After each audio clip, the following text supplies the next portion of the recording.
Hello बच्चों, कैसे हैं आप। मैं अजय सिंह एक बार फिर से आपका स्वागत करता हूं हमारी आज की इस हिंदी माध्यम की कक्षा में। ठीक है, थोड़ा सा स्टाइल में रहने का। चलिए, तो हमारी चर्चा चल रही थी किसके ऊपर? श्वसन एवं गैसों में विनिमय के बारे में। तो इस चैप्टर को शुरुआत करने से पहले हमने बहुत कुछ इसके बारे में समझ लिया है। पिछली जो कक्षा थी हमारी बच्चों, उसके अंदर हमने हमारे लंग्स की बात करी थी, यानी कि हमारे फेफड़े। ठीक है ना, बड़ा अजीब सा लगता है फेफड़े बोलने में, लेकिन बड़ा सुंदर सा शब्द है फेफड़े। और इसका जो कार्य है हमारे शरीर में, वो बहुत ही महत्वपूर्ण कार्य है। ठीक, इसी फेफड़ों के द्वारा, यानी कि इन्हीं फेफड़ों के द्वारा हम क्या करते हैं, हम हमारा रेस्पिरेशन करते हैं, यानी कि हमारे श्वसन की क्रियाविधि को संपन्न करते हैं। हमारे यहाँ हमारे शरीर में, यानी कि मनुष्य के शरीर में सबसे महत्वपूर्ण अगर अंग है रेस्पिरेशन के लिए, तो वो क्या है? वो हमारे लंग्स हैं। और इन लंग्स के अंदर, यानी कि इन फेफड़ों के भीतर क्या उपस्थित है? एल्विलाई उपस्थित है, जिन्हें हमने क्या कहा था? कुपिकाएं कहा था। ठीक, तो हमने इसका एक बहुत ही सुंदर सा जो चित्र विवरण था वो हमने देख लिया था, और उसके बारे में बहुत कुछ समझ भी लिया था। तो आज हम किसकी चर्चा करेंगे? आज हम करेंगे इसके कुछ इंपॉर्टेंट जो पॉइंट्स हैं, कुछ महत्वपूर्ण तथ्य हैं हमारे फेफड़ों के बारे में, उनके बारे में हम अब चर्चा करेंगे। सबसे पहले हम क्या करते हैं? हमारी हेडिंग नोट डाउन करते हैं। तो हमारी हेडिंग क्या है मेरे प्यारे बच्चों? हम चर्चा कर रहे हैं लंग्स के ऊपर, जिन्हें हम प्यार से क्या कहते हैं? फेफड़े कहते हैं ना? अरे भाई, कहते हैं नहीं कहते हैं? हाँ, थोड़ा लाउडली बोला करो यार, कि लगे मतलब कि हाँ फीलिंग। मुझे भी लगता है कि हाँ मजा आ रहा है। ठीक, घर पे सबके नाम होते हैं ना, चिंटू, मिंटू, गिंटू, पप्पू, राजू। राजू तो क्या है, बड़ा कॉमन नेम है। हर परिवार में एक राजू तो आपको मिलेगा ही मिलेगा, कहीं भी नोटिस कर लो। मैं नए नए परिवारों की बात नहीं कर रहा, लेकिन अगर थोड़े से पुराना साइड जाएंगे ना आप, आज से 10 साल पहले, हर घर में एक राजू मिलता है। तो यहाँ पे क्या है कि हमारा जो राजू है, मतलब सॉरी, हमारा जो लंग्स है, इसका नाम क्या है? इसे हम फेफड़े के नाम से भी जानते हैं। चलिए, ठीक है, जोक से पार्ट। तो देखिए, लंग्स के बारे में हमने क्या देखा था? लंग्स कैसे हैं? हम कहते हैं कि लंग्स जो हैं, मनुष्य के जो लंग होते हैं वो कैसे होते हैं? सकन लंग्स होते हैं, यानी कि चूषक। सकन लंग्स होंगे जब भी तो क्या होगा, इनके अंदर क्या हवा भरी जाएगी। ठीक है ना, सक्शन की पावर इनके अंदर है, तभी तो हवा भरी जा सकती है। तो हम क्या लिख सकते हैं? पहले पॉइंट में हम लिख सकते हैं कि मनुष्य में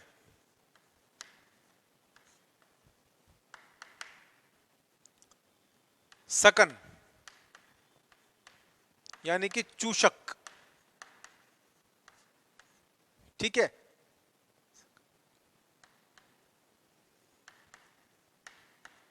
फेफड़े होते हैं। ठीक है, कैसे हैं? सकन लंग्स हैं, यानी कि चूषक की तरह से हैं। पहली चीज तो ये हो गई। दूसरे पॉइंट की हम चर्चा करें तो दूसरा पॉइंट क्या हो सकता है? जो हमारे लंग्स हैं, ये किस तरह के हैं? सकन लंग्स तो है ही सही। क्या है इनमें? क्या होती है? कोई भी सेंट्रल कैविटी क्या होती है? प्रेजेंट नहीं होती है। क्या होती है? सेंट्रल कैविटी इसके अंदर एब्सेंट होती है। तो यहां क्या लिखते हैं हम? इनमें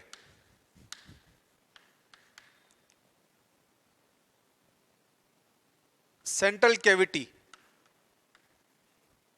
ठीक है, मध्य जो मुख्य अवकाश होता है, सेंट्रल कैविटी, इसमें सेंट्रल कैविटी अनुपस्थित होती है।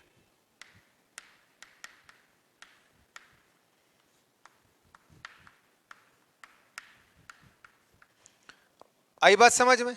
चलिए, अगले पॉइंट की चर्चा करें। जब इसमें सेंट्रल कैविटी अनुपस्थित है तो क्या है कि ये हम कहते हैं कि सकन लंग्स तो है, लेकिन इनके चारों तरफ क्या है? किसकी गुहा में है?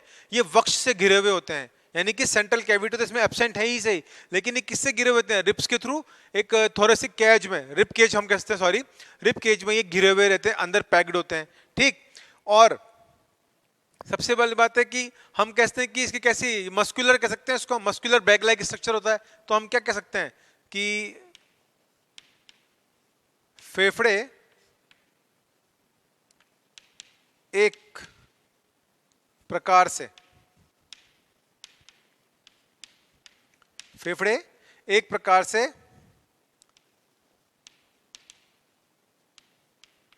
मस्कुलर थैले के समान होते हैं, मस्कुलर थैले के समान होते हैं। ठीक, तथा मस्कुलर बैग लाइक स्ट्रक्चर हमने इसको कह दिया। इसके दोनों तरफ क्या कवरिंग प्रेजेंट होती है? कौन सी कवरिंग?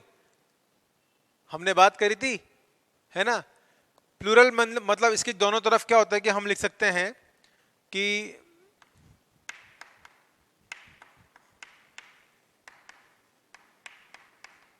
दोनों फेफड़ों पर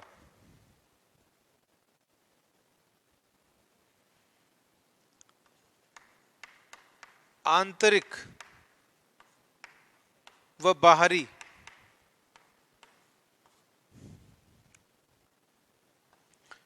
कवरिंग, ठीक है, बाहरी कवरिंग से मतलब आंतरिक व बाहरी स्तर उपस्थित होते हैं,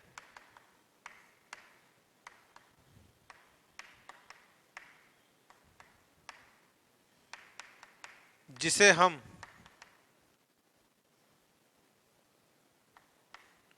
प्लूरल मेम्ब्रेन या क्या बोलते हैं हम, जिसे हम प्लूरल झिल्ली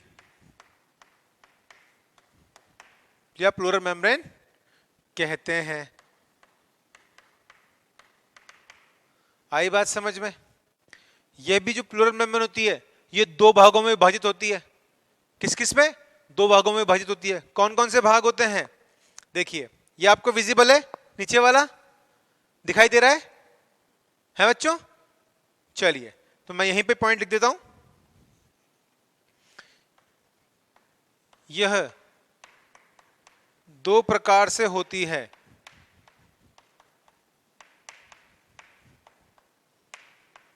क्या है ये? दो प्रकार से होती है। ठीक है, कौन कौन सी? पहली है हमारी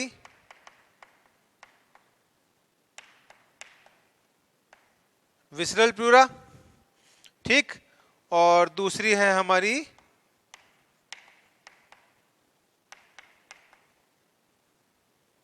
पैराइटल प्लूरा। ठीक, चलिए, तो ये दो प्रकार से हो गई।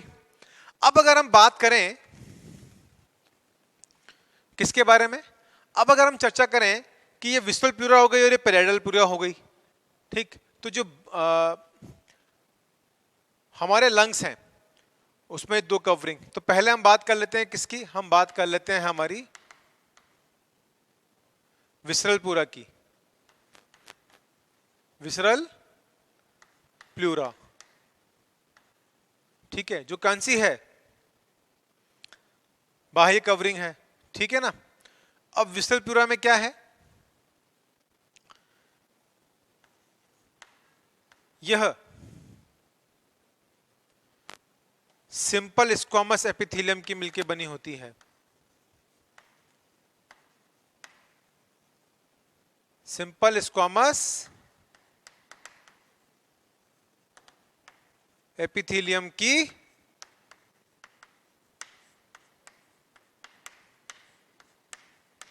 बनी होती है, ठीक है। सिंपल स्क्वामस एपिथेलियम मतलब क्या है? सरल शल की उपकला, जिसे हम क्या लिख सकते हैं यहां पे?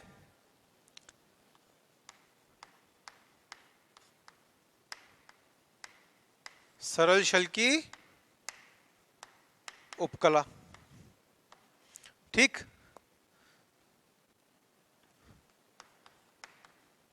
तथा यह हमारे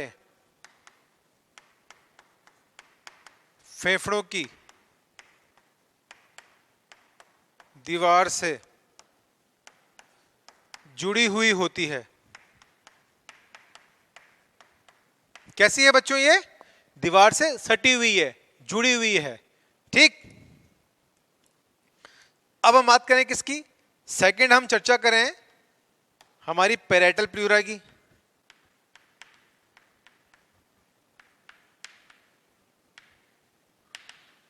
ठीक, अभी जो पैराइटल प्लूरा है यह भी किससे मिलकर बनी है? यह भी सिंपल स्क्वामस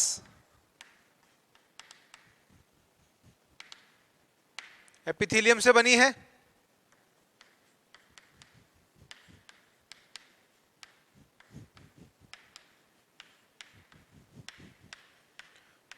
तथा यह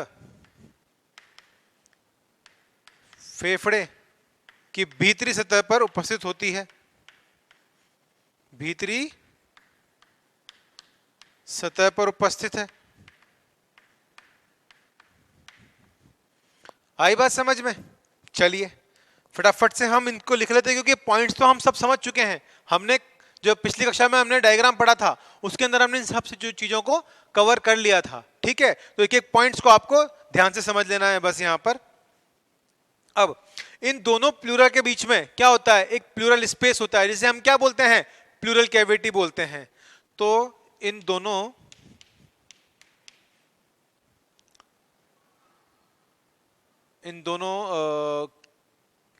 गुहा के मध्य, इन दोनों गुहा के मध्य या लेयर के मध्य लिख देते हैं हम, लेयर के मध्य में एक रिक्त स्थान होता है। रिक्त स्थान होता है जिसे हम किस नाम से जानते हैं प्यारे बच्चों? बताइए। प्लूरल कैविटी के नाम से जानते हैं। नाम से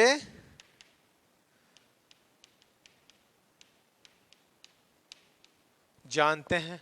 ठीक है, चलिए आगे बढ़ जाइए। जरूरी है ना भाई आगे बढ़ना।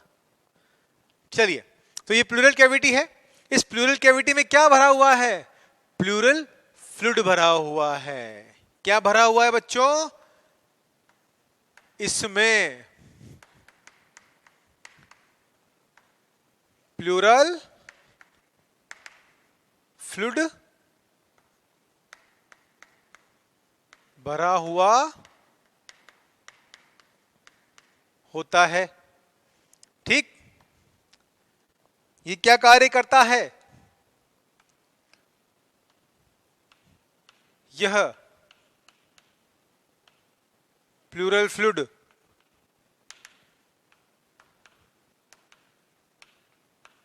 फेफड़ों में होने वाले घर्षण को कम करता है। घर्षण को कम करता है। ठीक है, आई बात समझ में? क्लियर है यहां तक एक एक चीज? बिल्कुल। चलिए अगली हम चर्चा करते हैं इसके अंदर कि इसमें जो प्लूरल फ्लूइड है, कभी कभार क्या होता है कि इस प्लूरल फ्लूइड में इंफेक्शन हो जाता है, बैक्टीरियल इंफेक्शन हो जाता है। तो उस कंडीशन को हमने क्या कहा था? प्लूरेसी कहा था। क्या कहा था? प्लूरेसी। इसमें कभी कभी प्लूरल फ्लूइड में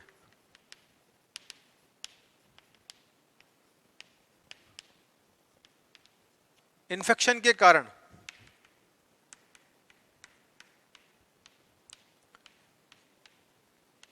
इनकी मात्रा बढ़ जाती है।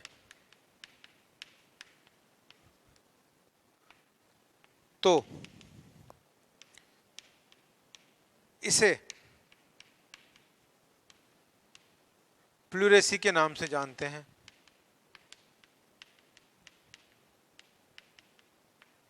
ठीक है, जिसे हम नॉर्मल भाषा में क्या बोलते हैं? फेफड़ों में पानी भर जाना। तो यहां पे क्या होता है कि इसकी मात्रा बढ़ जाती है, तो इस कंडीशन में प्लूरेसी हो जाती है। ठीक है, अब प्लूरेसी की वजह से क्या होता है कि अगर फेफड़ों में पानी भर गया है तो जो भी व्यक्ति है, व्यक्ति विशेष है, हम ये कह सकते हैं, उसे क्या होगा? सांस लेने में तकलीफ महसूस होगी। तो इसमें क्या होता है? इसमें व्यक्ति को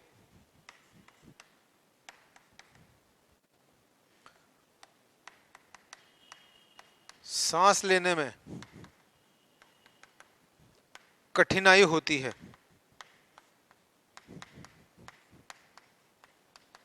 ठीक है। इसी प्रॉब्लम को हम किस नाम से जानते हैं? डिसिप्निया के नाम से भी जानते हैं। डिसिप्निया का मतलब होता है सांस लेने में कठिनाई।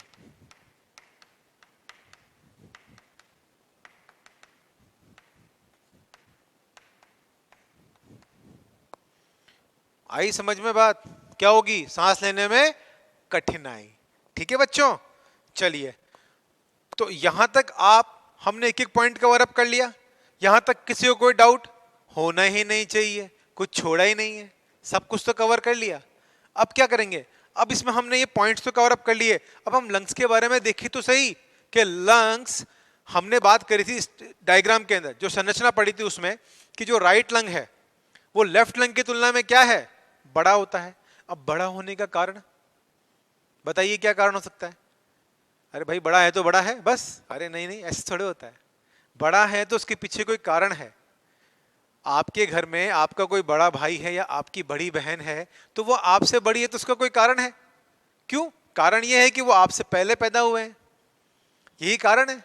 लेकिन यहां भी एक कारण है कि राइट लंग बड़ा है और लेफ्ट लंग छोटा है। क्यों? क्योंकि देखिए हमने स्ट्रक्चर में देखा था, जो लेफ्ट लंग और जो राइट लंग है उन दोनों के बीच में क्या था? स्पेस था, ठीक है ना। जहां पे क्या प्रेजेंट है? हमारा हार्ट है। हार्ट भी क्या है? एक स्पेशलाइज्ड ऑर्गन है। हार्ट का भी तो प्रेजेंट होना बहुत जरूरी है शरीर के अंदर। भाई हार्ट का मेन काम क्या है? क्या कार्य करता है हमारा हार्ट? हमारा जो हृदय है वह एक तरह से कह सकते हैं कि पंप का कार्य कर रहा है। पंपिंग ऑर्गन उसे हम कहते हैं, जो क्या कर रहे हैं? रक्त को हमारे शरीर में सर्कुलेट करा रहा है, ठीक है। तो रक्त का सर्कुलेशन भी जरूरी है। तो यहाँ पे हृदय उपस्थित है, तो हृदय के दाब की वजह से क्या होता है कि ये लेफ्ट साइड होता है। जो हमारा हार्ट होता है ना, वो कैसा होता है? बिल्कुल इस बंद मुट्ठी की तरह, देखिए कुछ इस तरह से, ठीक है। बंद मुट्ठी की तरह हमारा हार्ट होता है, हमारा हृदय होता है, और यह बीच में होता है। ये जो कैविटी दिख रही है आपको बीच की कैविटी, मीडिया स्टर्नम स्पेस बोलते हैं इसको हम। क्या बोलते हैं? Media sternum space. तो इस मीडिया स्टर्नम स्पेस में लेफ्ट साइड हमारा हार्ट क्या होता है? ऐसे टिल्टेड होता है, हल्का सा झुका हुआ होता है, ठीक है। तो इसके वजह से क्या होता है कि जो हमारा लेफ्ट साइड का जो फेफड़ा है, जो लंग है, उस पर क्या पड़ता है? दबाव पड़ता है। अब दबाव पड़ने की वजह से क्या करना है? बेचारे को साइड में थोड़ा सा खिसकना पड़ता है। भाई वो ऑर्गन भी तो जरूरी ना। उसने बोला नहीं यार मैं तो यहीं रहूंगा, मुझे तो यहीं रहना है, तो थोड़ा थोड़ा साइड हो। तो क्या हुआ कि लंग्स को भी उसके बाद माननी पड़ी, तो उसको थोड़ा साइड होना पड़ा। तो यहाँ पे क्या है, जो सिचुएशन है वो ये है कि थोड़ा सा उसने उसको ऐसे सरका दिया। अब सरकाते उसने अपना शेप बदल लिया, ठीक। अब शेप ऐसा हुआ तो लेफ्ट लंग जो है उसका शेप आप देखेंगे डायग्राम में, तो बिल्कुल हल्का सा एक नॉच बनी हुई है। उस नॉच को क्या बोला? उस नॉच को हमने बोला कार्डियक नॉच। तो वो कार्डियक नॉच क्यों कहलाई? क्योंकि यहाँ पर क्या उपस्थित है? हमारा हार्ट, हमारा हृदय उपस्थित है। तो इसी वजह से क्या हुआ कि वो जो नॉच बनी, उसकी वजह से जो हमारा लेफ्ट लंग था वो राइट लंग के कंपेयर में छोटा हो गया। आई बात समझ में? क्लियर है पिक्चर? पिक्चर अभी बाकी है मेरे दोस्तों, आगे चलते हैं, ठीक है। चलिए, तो यहां तक आप सबने नोट डाउन कर लिया या करना चाहेंगे? चलिए ठीक है, तो मैं ये वाला पार्ट रब कर देता हूं, आप ये वाला पार्ट नोट डाउन कर लीजिए, ठीक है। चलिए, तो हम चर्चा तो लंग्स की कर रहे हैं। चलिए एक छोटा सा हम एक डायग्राम और बना लेते हैं, उससे हमें एक चीज और क्लियर हो जाएगी कि लंग्स में और क्या क्या प्रेजेंट है, ठीक है। अरे भाई हाँ तो बोल दिया करो, वेरी गुड। अरे मजा आता है आप लोग थोड़ा सा साथ देते हो तो। चलिए, तो अब हम यहाँ पे एक छोटा सा डायग्राम ले लेते हैं, फिर उसके बारे में और हम समझते हैं, ठीक। चलिए बच्चों, तो फटाफट से ये क्या है? ये हमने बना दी है हमारी ट्रेकिया। और ये क्या है? देखिए रफ डायग्राम है, ज्यादा सीरियसली मत लीजिएगा इसे।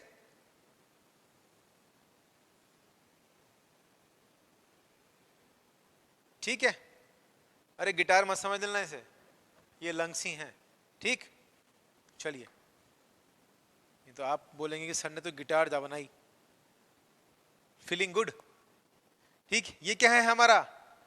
डाइजी का फ्राम, मतलब डाइफ्राम।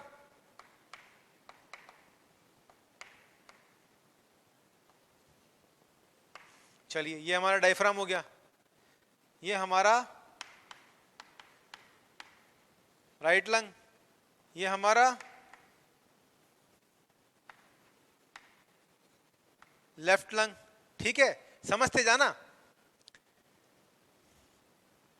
अब इसके अंदर वही डिवाइडेशन आपका ब्रोकिया, ट्रेकिया, ट्रेकिया से फिर क्या ब्रोंकाइल ट्री, फिर रेस्पिरेटरी ट्री, ठीक है ना, कंप्लीट वो पोर्शन रहेगा। और फिर एंड में क्या हो जाएगी एल्वियोलाई, उसके बारे में हम आगे चर्चा करेंगे, ठीक। तो अब क्या होता है, जो हमारा राइट लंग है ये भी क्या होता है कि 3 लोब्स में डिवाइड होता है, ठीक। तो अगर हम इसके बात करें कि इसके अप्रोक्सीमेटली वेट की बात करें हम, तो जो राइट लंग है वो कितने ग्राम का है, 625 ग्राम का, समझिएगा, ठीक है बेटा। वेट से मतलब ये वेट मत समझना, वेट मतलब है वजन, ठीक है, ठीक। तो यहां वेट है 625 ग्राम, ठीक। और जो हमारा लेफ्ट लंग है इसका होता है 575 ग्राम, ठीक है, दोनों में इतना डिफरेंस है। चलिए, अब जो राइट लंग है ये क्या होता है कि 3 लोब्स में डिवाइड होता है, तो हम यहां लिख सकते हैं कि 3 लोब, और ये कितने लोब्स में, ये 2 लोब्स में। ये भी बात ध्यान रखिएगा, ये 3 लोब में डिवाइड हो रहा है और ये 2 लोब में डिवाइड हो रहा है। अब देखिए यहां पर कुछ इस तरह से, ठीक, और ये कहां डिवाइड हुआ, ये ऐसे। तो देखिए यहां पे आपको कैसे दिखाई दिए 3 लोब, 1 2 3, आती है ना काउंटिंग, 1 2 3 हो गई ना। चलिए, अब इसी तरह से क्या होगा यहां पे कितने लोब डिवाइड हो गए, 1 2, ठीक है। चलिए, अब देखिए क्या हुआ, ये जो आपका हिस्सा है, ठीक है ना, इस वाले पार्ट की हम बात करें तो इसको तो हमने क्या बोला, ये तो हो गया हमारा हॉरिजॉन्टल फिशर। कौन सा भाग, अलग अलग कलर से बना देते हैं ताकि आपको इजी गोइंग रहेगा समझने में। इसको हम बोलेंगे हॉरिजॉन्टल फिशर, ठीक। अब ये वाला लोब कौन सा हो गया, ये वाला हो गया हमारा लोअर लोब, ठीक। ये तो क्या है, बीच में डिवाइडेशन है, हॉरिजॉन्टल फिशर कह दिया ऐसे हमने। ये क्या है हमारा लोअर लोब, ठीक। अब ये कौन सा है, ये वाला जो आपका हिस्सा है ये हमारा कहलाएगा मिडिल लोब। अरे भाई आ रहा है ना समझ में, बिल्कुल आना चाहिए, ठीक। तो ये हो गया हमारा मिडिल लोब, ये हो गया हमारा लोअर लोब। अब कौन सा बचा, अरे ये हमारा अपर लोब। कौन सा पार्ट है, ये है हमारा अपर लोब, ठीक।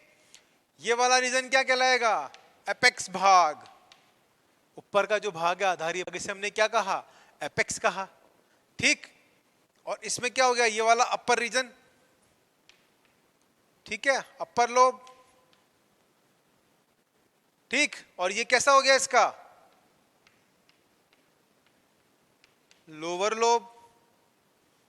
आ रही है बात समझ में, कहीं कुछ भूले तो नहीं, ठीक। इन दोनों पे कवरिंग होती है, कौन सी कवरिंग है भाई, इस तरह से कवरिंग भी बना लो आप लोग, तो बाद में कहोगे कि सर बताया नहीं। चलिए, इस तरह से कवरिंग बनी हुई है, इस तरफ भी ऐसे कवरिंग है, पर मैं इधर ही बता देता हूं आपको, ठीक है। तो ये क्या है,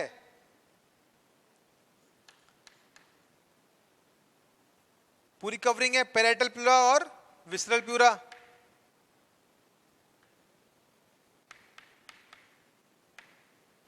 ठीक। और ये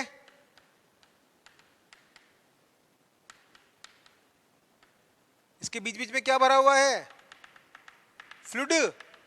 कौन सा वाला, प्लूरल फ्लूइड, ये तो लिखने की जरूरत नहीं है। चलिए, ठीक। आधारी क्या है, बेस क्या है इसका, डायफ्राम, तो डायफ्राम का बेस बना हुआ है।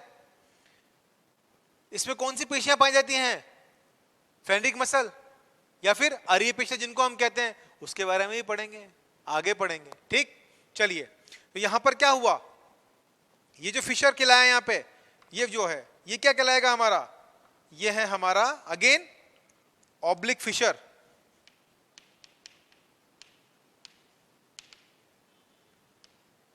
आई बात समझ में? ठीक, अब देखिए यहां पर जो ये स्पेस आपको दिखाई दे रहा है, ये जो नॉच टाइप है, इसको हम क्या बोलेंगे, ये है हमारी कार्डियक नॉच, जहां पर क्या प्रेजेंट है हमारा, हार्ट प्रेजेंट है। क्लियर, आ गई बात समझ में? और कुछ छूटा है यहां पे, बताइए मुझे, नहीं ना? तो ये होता है हमारा लंग्स का कंप्लीट स्ट्रक्चर, जो हमने पहले भी पढ़ा है और अभी हमने आपको इसमें बताया है कि इसमें राइट लंग और लेफ्ट लंग छोटा बड़ा क्यों है, कितने इसमें लोब प्रेजेंट होते हैं। ये 3 लोब होते हैं, इसमें 2 लोब होते हैं। ठीक है, यहाँ पे जो ये नॉच वाला एरिया है, इसको हम क्या बोलते हैं, कार्डियक नॉच बोलते हैं। इन दोनों के बीच का स्पेस कौन सा था, मीडिया स्टर्नम स्पेस था। ठीक, तो ये कंप्लीटली हमारे लंग्स का डायग्राम हो गया। इसमें कोई आपत्ति किसी को नहीं होनी चाहिए। चलिए फटाफट से इसको नोट डाउन कीजिए, फिर आगे हम चर्चा करते हैं इसके और भाग की। आपने देख लिया, ढंग से समझ लिया? चलिए, तो मैं इसे रब कर सकता हूं, बिल्कुल कर सकता हूं, मैंने ही बनाया है, मैं ही करूंगा। आप तो कर नहीं सकते, आप तो सिर्फ क्या कर सकते हैं, नोट डाउन कर सकते हैं। चलिए, तो बच्चों यहां पे हमने लंग्स के बारे में सब कुछ समझ लिया लगभग लगभग। देखिए लंग्स का एक मेन फंक्शन और होता है, ये क्या करता है, जो न्यूमोसाइट फर्स्ट होते हैं ना, न्यूमोसाइट सॉरी सॉरी सॉरी ये एंजियोटेंसिन, न्यूमोसाइट्स नहीं, ये एंजियोटेंसिन फर्स्ट को एंजियोटेंसिन सेकंड में भी कन्वर्ट करता है। बहुत ही इंपॉर्टेंट है, ये भी आप नोट डाउन कर लीजिएगा। लंग्स का कार्य क्या है, फंक्शन क्या है, कि ये एंजियोटेंसिन फर्स्ट को एंजियोटेंसिन सेकंड में कन्वर्ट करता है, अर्थात बदलता है। नोट डाउन कर लीजिएगा बच्चों, काम की बातें हैं, आप ही के काम आएंगी। चलिए अच्छे से क्लीन कर लेते हैं। चलिए चलिए चलिए, हो गया, ज्यादा टाइम वेस्ट नहीं किया जाए। ठीक, चलो अब हम किसकी बात कर लेते हैं, क्या बच गया था, अरे हमारा ब्रोंकाइल ट्री और रेस्पिरेटरी ट्री बच गया था ना। हमने कहां तक की बात करी थी, हमने कंडक्टिंग जोन तक की बात करी थी। अब आगे हम किसकी बात करेंगे, एक्सचेंज जोन, जहां पे एक्चुअल यानी कि वहीं पर क्या होगा, गैसेस का विनिमय होगा। ठीक, उसी की हम बात करेंगे, यानी कि एक्सचेंज और गैसेस। ठीक, चलिए, तो हमने सबसे पहले शुरुआत कहां से करी थी, सबसे पहला हमारा भाग क्या था, फटाफट से लिख लेते हैं हम शुरुआत करते हैं एक्सटर्नल नॉस्ट्रिल से। बच्चों बोलते जाइएगा साथ साथ में, ठीक है, एक्सटर्नल नॉस्ट्रिल्स। ठीक है, 2 बारी 2 पहरेदार हैं ये एक्सटर्नल नॉस्ट्रिल्स। यहां से क्या हो रही है, हवा अंदर की तरफ जा रही है, एयर किस में जाएगी, नेजल वेस्टिब्यूल में। मुझे आवाज नहीं आ रही है, जल्दी से बताइए, नेजल वेस्टिब्यूल के बाद, वेरी गुड, नेजल चैम्बर। ठीक, नेजल वेस्टिब्यूल में क्या है, 3 तरह के पार्ट हमने पढ़े थे, कौन कौन से बताइए मुझे। अरे वेस्टिजियल पार्ट में क्या था बेटा, सलाइवरी ग्लैंड प्रेजेंट थी, रोम प्रेजेंट थे, जो क्या कर रहे थे, फिल्ट्रेशन का काम कर रहे थे। उसके बाद क्या थी हमारी सलाइवा, सॉरी रेस्पिरेटरी मेम्ब्रेन थी। ठीक है, रेस्पिरेटरी रीजन था। रेस्पिरेटरी रीजन में क्या हो रहा था, इसमें वेस्टिब्यूल में डस्ट पार्टिकल अंदर नहीं जा पा रहे थे, फिल्टर हो रहा था। और उसके बाद जो हमारा तीसरा था ऑल्फैक्टरी रीजन था, जहां पे हमें क्या हो रहा था, सुगंध का एहसास हमें पता पड़ रहा था। सब कुछ भूल गए, याद है? चलिए बहुत अच्छी बात है। फिर क्या हुआ हमारा नेजल चैम्बर, नेजल चैम्बर के बाद हमारी कहां गए, ओपनिंग कहां पर हुई, ये हमारे इंटरनल नेयर्स। क्या हुए, इंटरनल नेयर्स, जिसको किसने कवर अप कर रखा था स्वेलिंग के टाइम, यूविला ने, जिसे हमने क्या कहा था, वेलम पैलेटाई भी कहा था। याद करते जाइए, एक एक चीज को रिमाइंड करिए। ठीक है, अब इंटरनल नेयर्स हैं, ये किसमें खुलेंगे, नेजोफेरिंग्स। किसमें, नेजोफेरिंग्स में। अब जो ये नेजोफेरिंग्स हैं, ये किसमें खुलेंगे, ये खुलेंगे हमारे फेरिंग्स में। ठीक, अब जो ये फेरिंग्स है, फेरिंग्स किसमें ओपन होगा, लेरिंग्स में। किसमें जाएगा बच्चों ये? लैरिंग्स में। ठीक है, आपको विजिबल है? थोड़ी सी हमारी, अब हम इस तरफ लिखना शुरू करते हैं, गाड़ी थोड़ी सी टर्न कर लेते हैं। ठीक, तो अब ये लैरिंग से कहां जाएगा? लैरिंग से ये जाएगा हमारे ट्रैक पर, और ये ट्रैक कौन सा है हमारा? ट्रैकिया। ठीक, चलिए अब ट्रैकिया से कहां जाएगा? ट्रैकिया से ये, अब देखिए जो ट्रैकिया तक का पार्ट है हमारा, जो ये वाला भाग है यहां से लेकर, और हम कह दें कि हमारे ये ट्रैकिया तक का भाग। ठीक है बच्चों, इस पूरे भाग को हमने क्या बोला? ये पूरा वाला जो भाग है ये हमारा है, हम कह सकते हैं कि कंडक्टिंग जोन। ठीक, ये क्या है हमारा? कंडक्टिंग जोन है। ठीक है, चलिए इसको क्लीन ही लग देते हैं। ये तो ये हमारा कंडक्टिंग जोन हो गया। ठीक, चलिए अब ट्रेकिया के बाद किसकी बारी आती है? ट्रेकिया किस में जाएगा? ट्रेकिया हमारा उसके बाद ओपन होगा हमारे प्राइमरी ब्रोंकाई में। किसमें? Primary bronchi. विजिबल है आपको? दिखाई दे रहा है? बिल्कुल। चलिए अब प्राइमरी ब्रोंकाई ये किस में जाएगा? ये आएगा हमारे सेकेंडरी ब्रोंकाई में। Secondary bronchi. ठीक, अब जो ये सेकेंडरी ब्रोंकाई है ये किस पे जाएगा? ये सेकेंडरी ब्रोंकाई जाएगा हमारे टर्शियरी ब्रोंकाई में।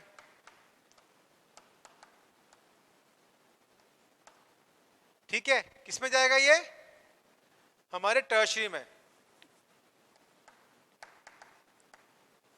टर्शियरी में। ठीक, अब ये क्या हो गया? टर्शियरी ब्रोंकाई से किस में खुलेगा?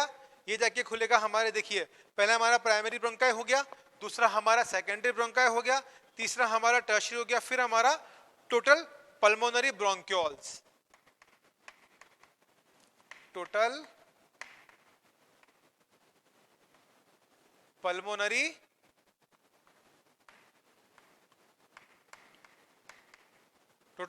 ब्रोंक्यूल्स। ठीक है, अब टोटल पल्मोनरी ब्रोंक्यूल्स के बाद किस में जाएगा?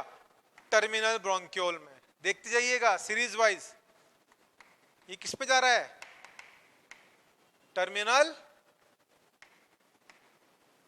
ब्रोंक्यूल में। टर्मिनल,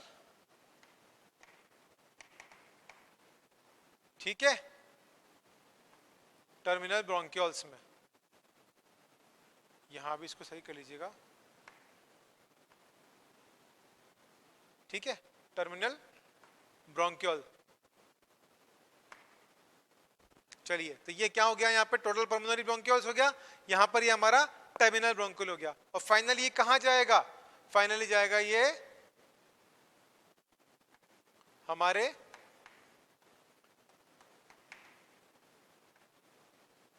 रेस्पिरेटरी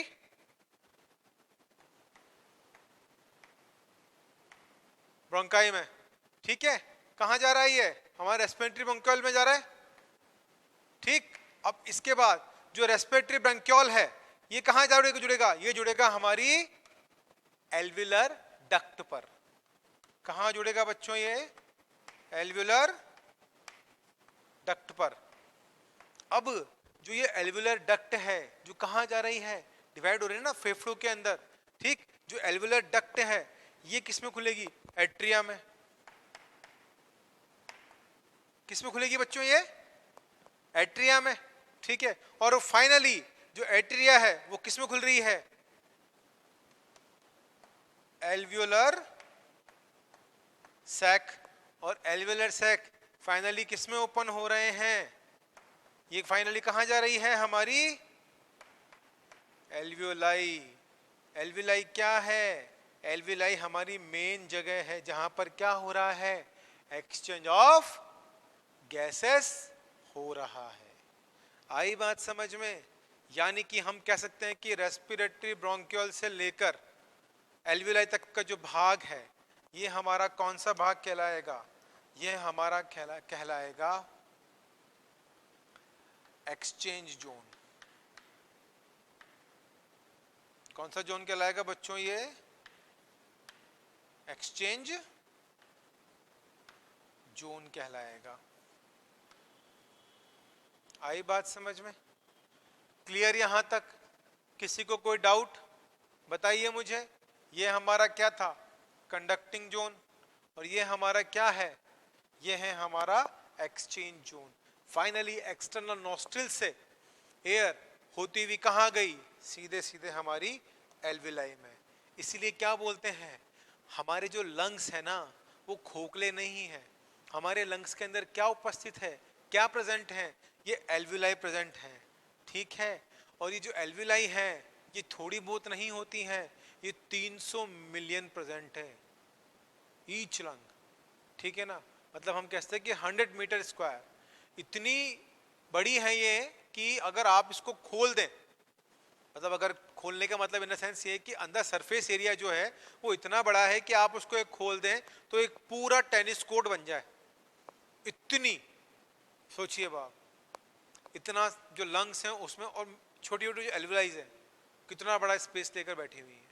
ठीक, तो इसी स्पेस की वजह से क्या होता है? एक्सचेंज ऑफ गैसेस होता है। इसीलिए क्या होता है, हम आसानी से क्या कर पाते हैं? ये सिर्फ किन के अंदर है?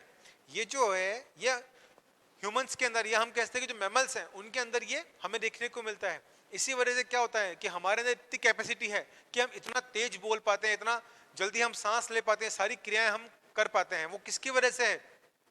सब कुछ जो एल्विलाई है उसमें जो सरफेस एरिया है उसकी वजह से है। ठीक है, तो यहाँ पे जो सरफेस एरिया किसका ज्यादा होता है? एल्विलाई का ज्यादा होता है। आई बात समझ में? ठीक है, तो यहाँ पे क्या है, ये कंप्लीट हमारा एक्सचेंज जोन हो गया। यहाँ पे हमने ब्रोंकाइटिस से लेकर रेस्पिरेटरी तक की हमने पूरी चर्चा कर ली। ठीक है बच्चों, चलिए तो आप इसको फटाफट से इस टेबल को नोट डाउन कीजिए, फिर आगे इसकी हम चर्चा करेंगे। किसके बारे में? हम बात करेंगे हमारी एल्विलाई के बारे में। ठीक है बच्चों, आपने नोट डाउन कर लिया? चलिए मैं इसको रब कर सकता हूं अच्छे तरीके से। चलिए अब हम किसकी बात करेंगे? अब हम बात करेंगे हमारे एल्विलाई की, अर्थात कुपिकाओं के बारे में चर्चा करेंगे। ठीक है, चलिए तो हमारी हेडिंग क्या होगी? एल्वियोलाई, जिसे हम क्या बोलते हैं?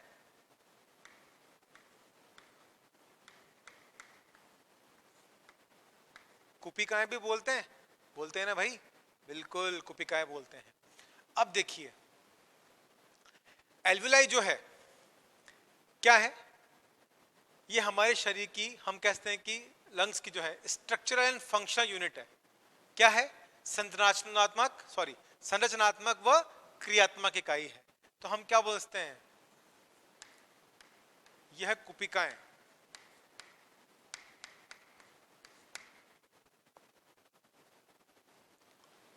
एक प्रकार से एक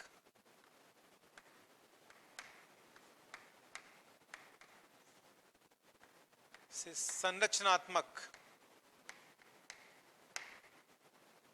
एक प्रकार से संरचनात्मक व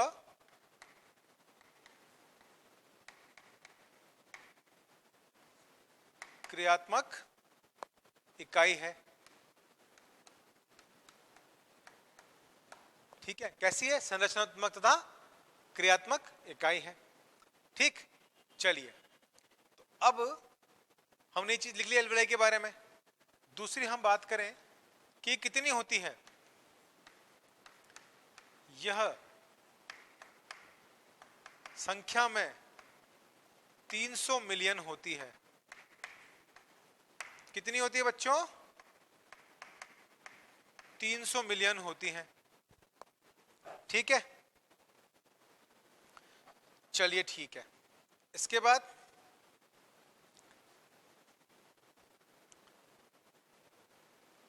इनका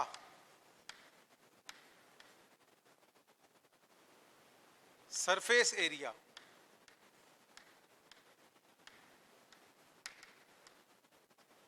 ठीक है, सरफेस एरिया 100 मीटर स्क्वायर होता है,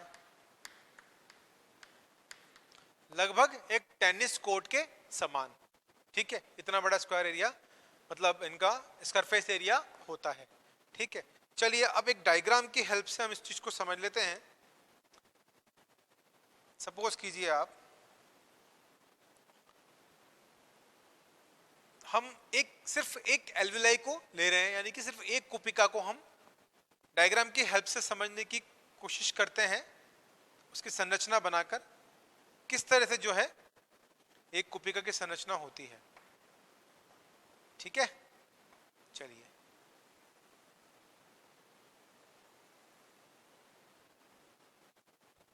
बन गई सुराही। ठीक है, एक संरचना होती है इस तरह की, हम मान रहे हैं इसको कि क्या है, एक एल्वेलाई है। ठीक, अब इसके अंदर क्या है, इसके भीतर इस तरह से सतह बनी हुई होती है। ये देखिए, ये कुछ इस तरह से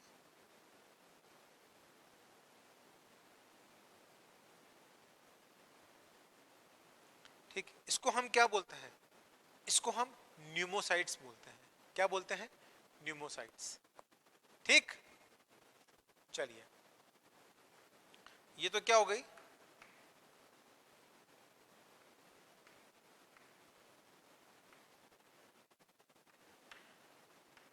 न्यूमोसाइट फर्स्ट, और इसे क्या हमने क्या बोल दिया, ये है हमारी न्यूमोसाइट्स सेकंड। ठीक है, ये जो हमारी जो न्यूमोसाइट दिखाई दे रही है आपको अंदर वाली, ये किससे मिलकर बनी होती है, हम ये कह सकते हैं कि ये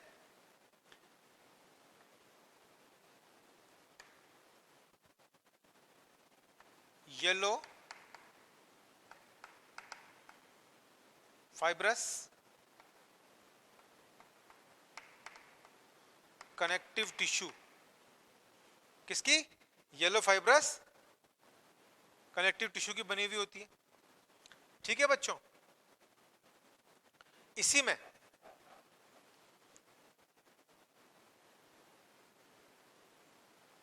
भीतर इस जगह पे, यहां पे क्या होती है, इसमें ऐसे डस्ट सेल्स प्रेजेंट होती हैं। क्या बोलते हैं इनको, ये है हमारी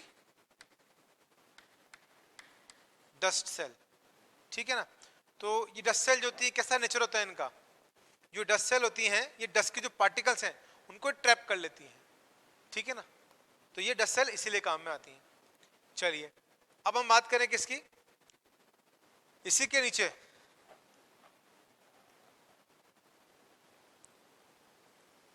ये क्या है, ब्लड वेसल है। ठीक है, और ये जो बीच में आपको लेयर है, ठीक है,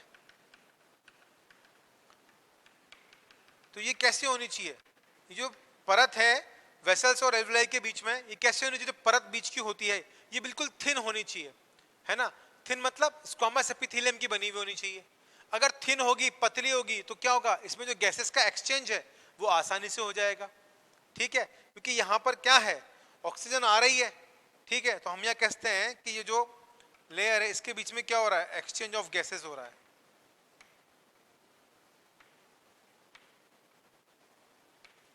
ठीक है, तो यहाँ पे क्या हो रहा है, यहाँ पर तो ऑक्सीजन है और इसमें क्या प्रेजेंट है, ये CO2 प्रेजेंट है।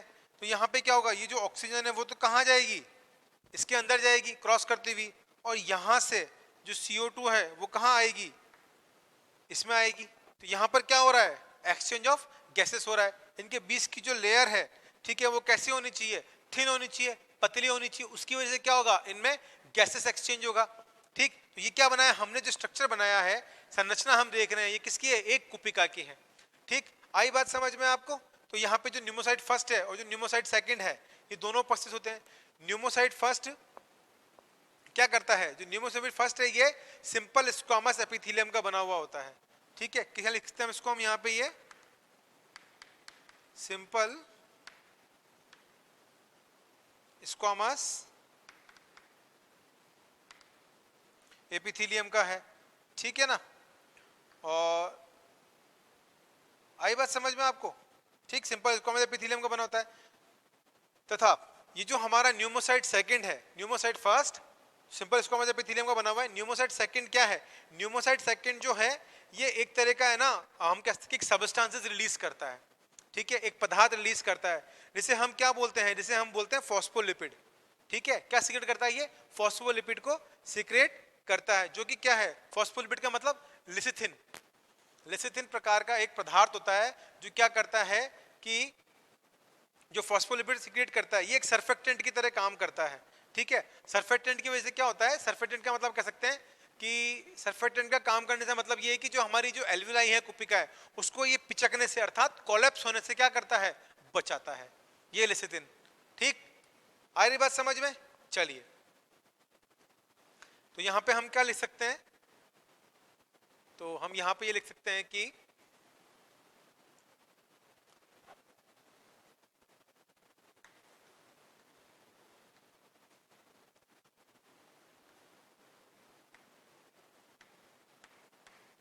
कुपिकाओं में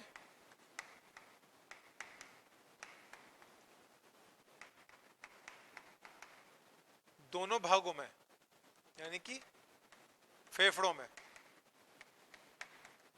लेफ्ट लंग और राइट लंग दोनों भागों में, फेफड़ों में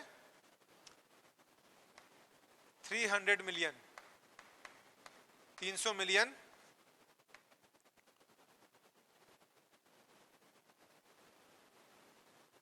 यहां पे फेफड़े लिखिए आप,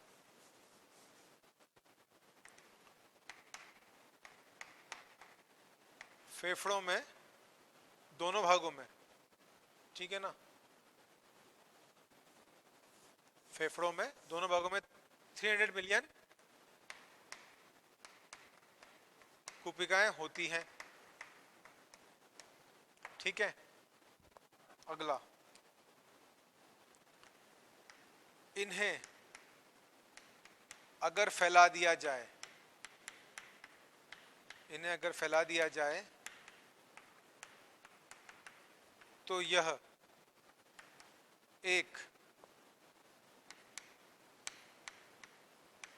टेनिस के मैदान के बराबर होती हैं।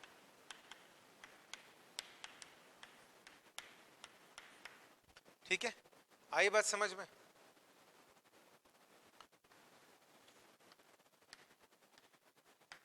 इनमें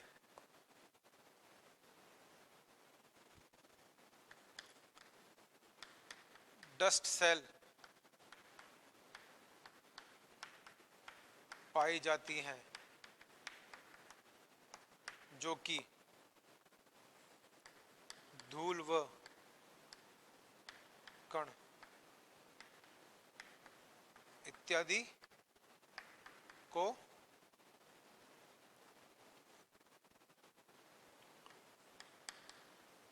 रोकती है।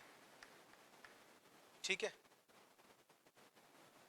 अगले पॉइंट की हम चर्चा करें तो इसमें तरीके क्या होते हैं? इसमें जो सिंपल स्क्वामस लेयर से क्या बनी होती है? न्यूमोसाइट फर्स्ट और न्यूमोसाइट सेकंड। इसमें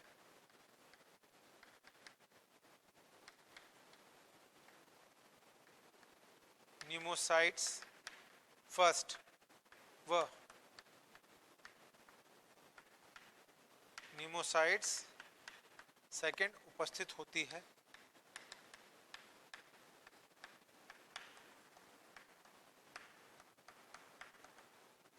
जो कि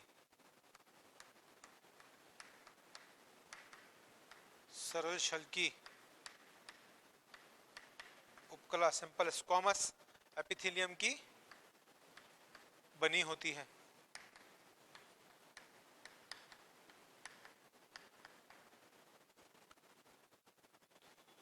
देखिए, यहां पर अगर आप डायग्राम में एक बार चीज देखेंगे तो यहां पर क्या होते हैं? छोटे छोटे पोर्स प्रेजेंट होते हैं इस तरह से।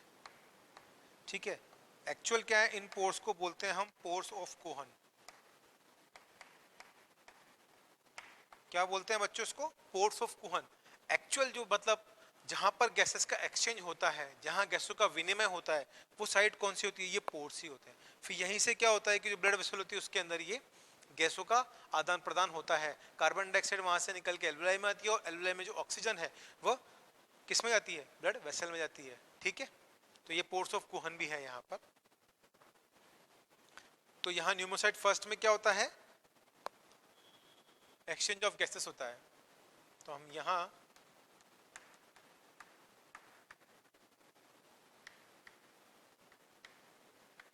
न्यूमोसाइट्स फर्स्ट में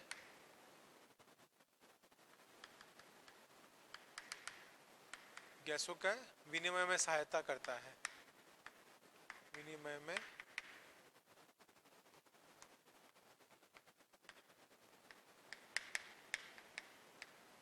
होता है। ठीक,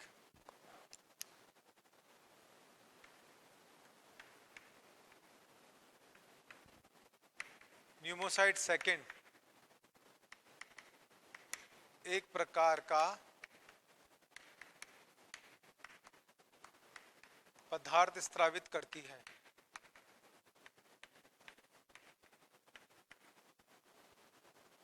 पदार्थ स्रावित करती है जिसे हम एक प्रकार का पदार्थ स्रावित करती है जिसे हम क्या बोलते हैं? जिसे हम फॉस्फोलिपिड बोलते हैं, एक तरह का फॉस्फोलिपिड।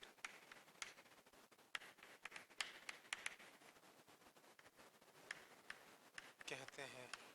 ठीक है, अभी जो फॉस्फोलिपिड है ये क्या रिलीज करता है? लेसिथिन। ठीक है, लेसिथिन किसका काम कर रहा है? एक सर्फेक्टेंट का काम कर रहा है। किसका काम कर रहा है? सर्फेक्टेंट का। इसका मेन काम क्या है? जो सर्फेक्टेंट निकाल रहा है क्या कर रहा है? ये हम कह सकते हैं कि जो एल्विलाई होती है, ठीक है ना, देखिए यहाँ पे क्या होता है कि इस डायग्राम को देखिए आप, यहाँ पे जो न्यूमोसाइट फर्स्ट है तो सिंपल स्क्वामस एपिथेलियम को बना हुआ है। न्यूमोसाइट सेकंड क्या कर रहा है? लेसिथिन का सिक्रेशन कर रहा है। ठीक है, तो ये लेसिथिन क्या कार्य करता है? एक तरह का सर्फेक्टेंट है ये, है ना, हम कहते हैं चिपचिपा पदार्थ कह सकते हैं। तो ये लेसिथिन क्या करता है? यह हमारे एल्विलाई को अर्थात कुपिकाओं को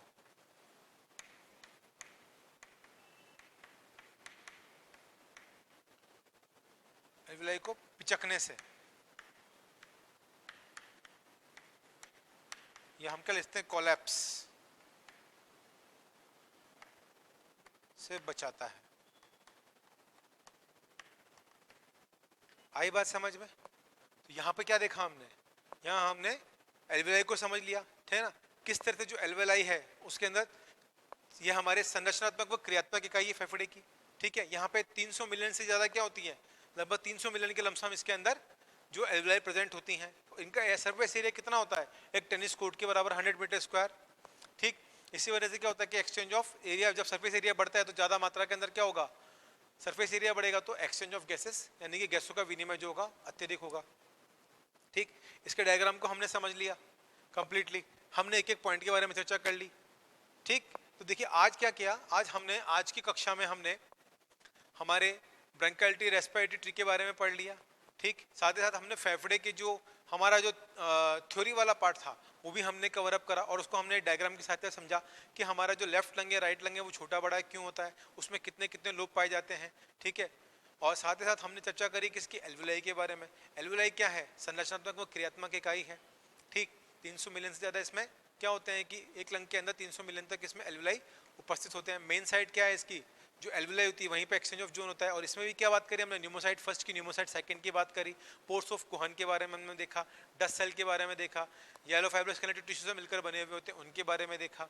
ठीक, और यहाँ पर हमने कंप्लीट एल्विलाई के बारे में भी चर्चा कर ली। तो बच्चों आज के लेक्चर में बस इतना ही। अगले लेक्चर में हम चर्चा करेंगे इसके और आगे के भाग के बारे में। तब तक के लिए धन्यवाद।